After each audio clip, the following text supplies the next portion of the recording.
I'm still freaking out just thinking about last night.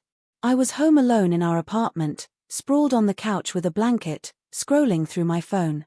Jake, my boyfriend, is out of town for work, so it's just me, and it was way past midnight. The place was dead quiet, except for that annoying clock ticking on the wall. Then I heard someone outside the front door talking, like they were mumbling to themselves or someone else. My first thought was, oh, maybe Jake came back early. I got this little spark of excitement, thinking he was surprising me. But then my phone lit up, and it was Jake calling. I answered, and his all, "Hey, babe, just chilling at the hotel. You okay?" My heart sank to my stomach. If Jake's on the phone, hundreds of miles away, then who's outside my door talking? I whispered, "Jake, there's someone outside. I thought it was you." My voice was all shaky, and I could feel my hands getting clammy. He got dead serious. "What do you mean someone's outside? Are you sure?" I told him I heard a voice, low and muffled, like they were right by the door. I crept to the peephole, trying not to make a sound, but it was too dark to see anything clearly, just shadows, maybe, and that voice still going, though I couldn't catch the words. It didn't sound like a neighbor or anyone I know. It felt wrong. "Stay on the phone," Jake said. "Don't open the door. Lock everything." I double-checked the deadbolt, thank God it was locked, and slid a chair under the handle for extra security. I told him, "I'm scared, Jake. What if they're trying to get in?"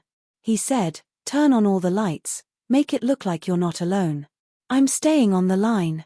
I flipped on every light in the apartment, the place glowing like a Christmas tree. I turned on the TV too, cranking up some random sitcom so the laugh track would make it seem like people were home.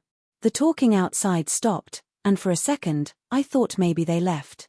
But then my phone buzzed with a text from a number I didn't recognize. "You hear me out here?" I swear my heart stopped. I showed Jake through the call, and he was like, "That's messed up. Call 911 right now." I didn't hesitate. I dialed 911, my hands shaking so bad I could barely hit the buttons. I told the dispatcher, "I'm alone, and someone's outside my door talking. I got a creepy text, and I don't know who it is. They said they'd send officers and to stay safe and not open the door." Jake kept talking to me, telling me to breathe, but I was freaking out. I mean, who texts something like that? Did they know I was alone? Had they been watching me? I ran to the bedroom, locked that door too, and pushed my heavy dresser against it. Our apartment's on the ground floor, which never bothered me until last night. I kept thinking about how easy it'd be for someone to break in.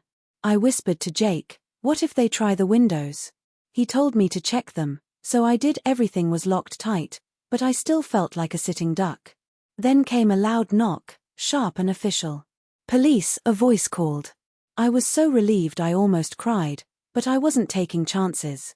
I peeked through the peephole, and sure enough, 2 cops were standing there, flashlights sweeping the hallway.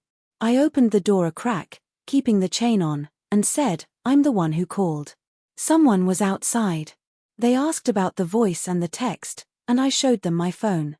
They checked the hallway, the courtyard, even the alley by the building, nothing. No footprints, no signs of anyone messing with the lock. They said it could have been a prank, maybe some kid, but that text didn't feel like a joke to me. My friend MIA showed up right after the cops left. She'd been texting me the whole time, and when she heard how scared I was, she drove over. She hugged me so tight and said, "You're not staying here tonight. Pack a bag." I didn't argue.